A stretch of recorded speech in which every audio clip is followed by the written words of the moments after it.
Friends, welcome to this stunning region of the great state of Oregon called Mount Hood. We're doing a first here on the show. You and I are driving a car that is not a Subaru, a car that is not a Porsche, that has a flat four-cylinder engine, otherwise known as a boxer engine.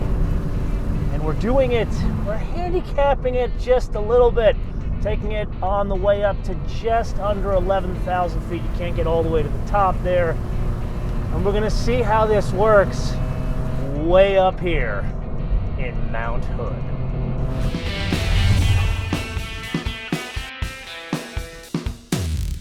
So do you guys remember that driller of teeth turned race car driver Rob Paccioni from our Targa Newfoundland miniseries? Well, he and I were on the phone about a day after I picked this thing up, and we were both gushing about this vehicle, which is highly unusual because he is A, moron, and B, a Ford guy. So we never agree on anything. But please don't tell him I said this. The guy can shoe, so he kind of knows how to set up a car. So we went about the discussion of perhaps would there be a better engine suited to this beautifully balanced vehicle?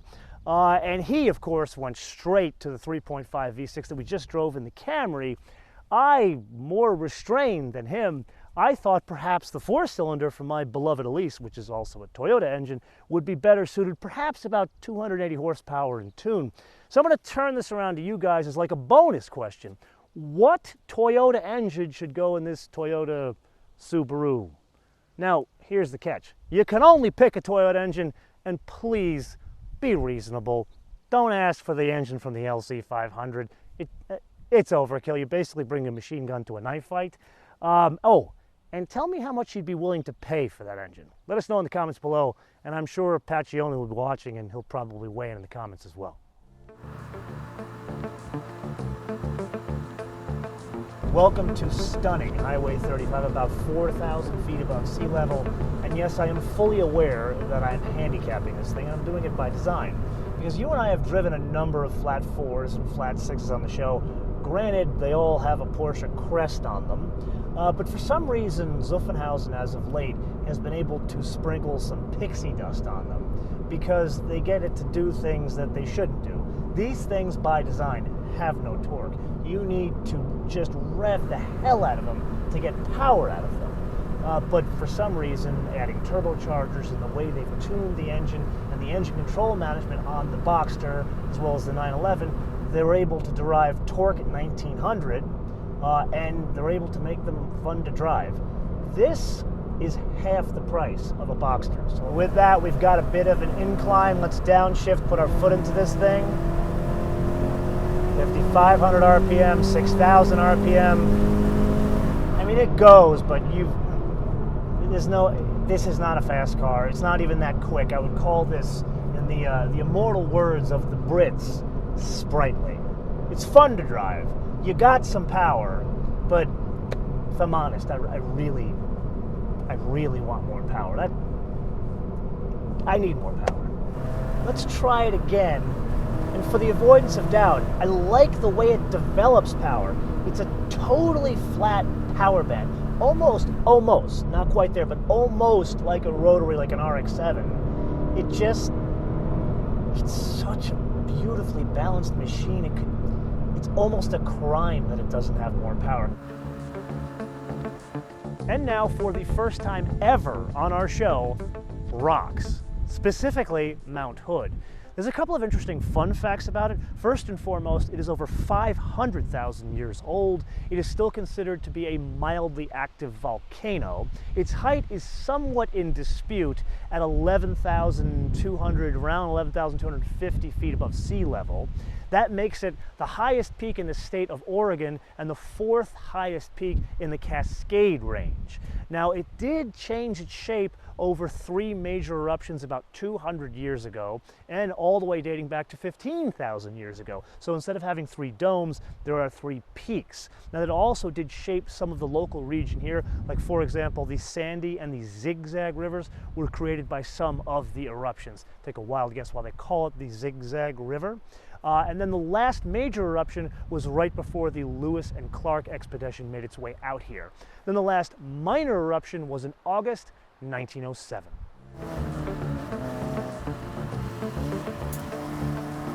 Okay, I feel this is a great point in the episode to share a little bit of bias about this car. I've been behind the wheel in this thing now 3-4 days. It is magnificent. So now that we got that out of the way, let's get more technical about it. What is it? Almost 2,600 pounds. This is why you want to reduce mass. Forget about all the stuff we talk about with high-strength steel and aluminum carbon fiber reinforced polymer. It's the ability to downshift, go around, a turn like this. Almost kick out the rear end a little bit there. God, this thing is almost so perfect. Almost. Just needs more power. Okay, so let's put the pissing and moaning about the lack of power aside and get a bit more technical about this. Why is it almost perfect, at least in driving dynamics? All of the hardware is great. The fact that you got double wishbones in the back makes this a fantastically beautiful, balanced car. What it doesn't have is, it just doesn't go that extra mile with a much stiffer damper setup, or, you know what, I don't even want adjustable dampers, because I don't want the extra weight in a vehicle like this. I'd want it to set up one way with, you know, like coilovers, or you get like Tokiko, like 3-way shocks in there from like back in the old days of Supras, that kind of stuff. That's the way you'd want this setup to be just perfect and on a road like this. But even with the OEM tune, it is still so much fun to drive. You cannot help but have a ridiculous smile on your face when you're cruising down a road like this on a stunning day in Oregon, people. This is Oregon today. I totally get why people tune these things to within an inch of their lives, because it is such a perfect platform from which to build from. But the struggle is this: it's money. Think about all the dollars you'd have to put into this thing to make it the perfect weapon that you would want. When it comes time to resale, you're never going to get that money back. That's my struggle with dumping a lot of money in any tuner car, is because if I put in, I'll make it up 10 grand into a $25,000 car, I'm not going to get that 10 grand back plus the depreciation on a $25,000 car. When I could get a $35,000 car and get less depreciation because I wouldn't be giving away 10 in mods. Something to think about. So Scion may be no more. However, the concept of Scion lives on. You can have the 86 any way you want, as long as it's that way. There is some choice, and that would be color. Now, some would feel this is limiting. However, I like to look at the bright side of things, and there is one quaint aspect about the 86, and that is something that's rather old school. Yeah, you can't pick options, you can't have a sunroof, you can't have 300 horsepower, you can't have all-wheel drive, you can't have a turbocharger, but you can have an old school key.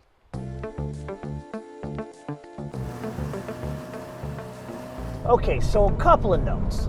Number one, I know it's only recent that we've been featuring Toyotas on the show, and yes, I did own one. Oh my God, look at that Vista. Okay, enough with the Mother Nature distractions. They changed some of the color and trim we talked about in the tech review, and this whole the feel up here and here combined with, I know this is faux, but it really is punching above its price class, at least from the inside. But while we're here, not all is right in Camelot. Like, for example, it's very sparsely equipped. Yes, you get power windows and power locks and all that kind of stuff, but that's common today. Back in 1960, that was like luxury.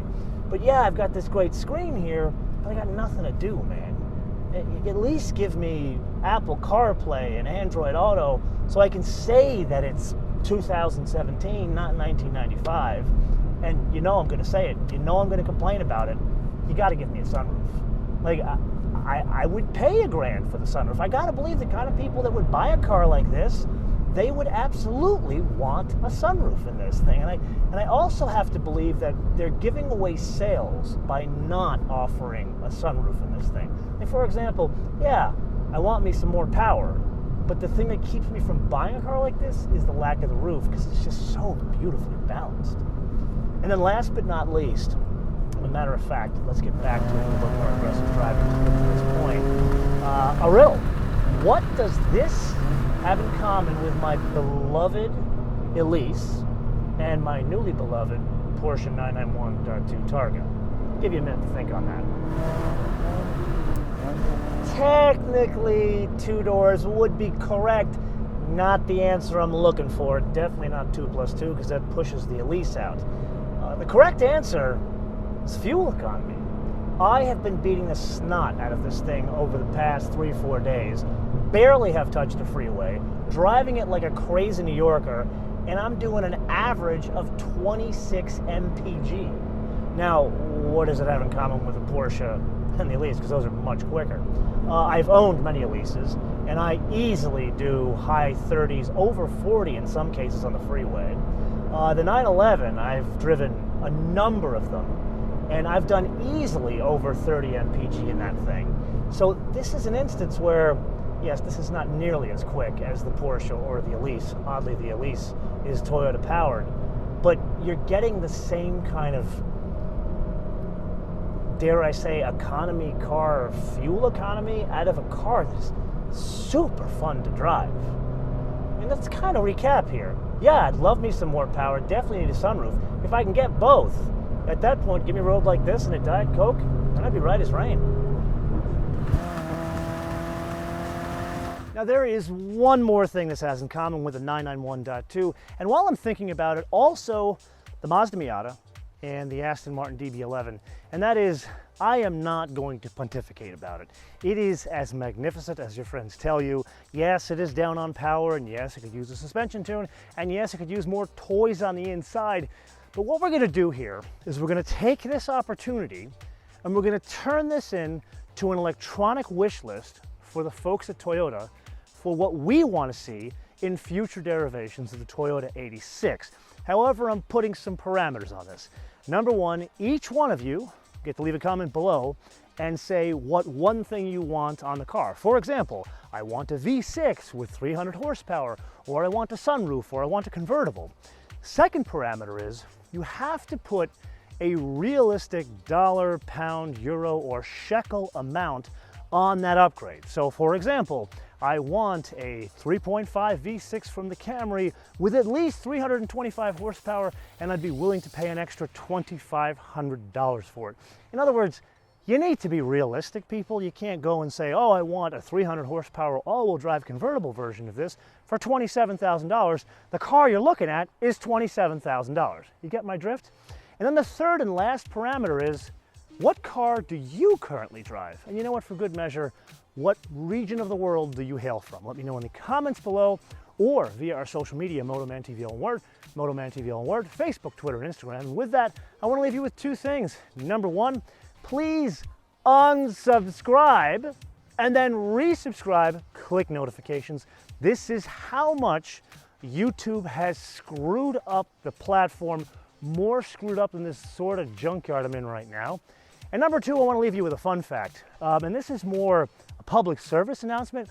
I don't know if you're aware of this, but this is totally against the law in the state of Oregon. Yes, they are like super left of communism and they have legalized drugs, but if you don't take care of your Subaru, this is like penalty of death. So if you know this person, you better tell them to get on this. Until I see you next time, bis später.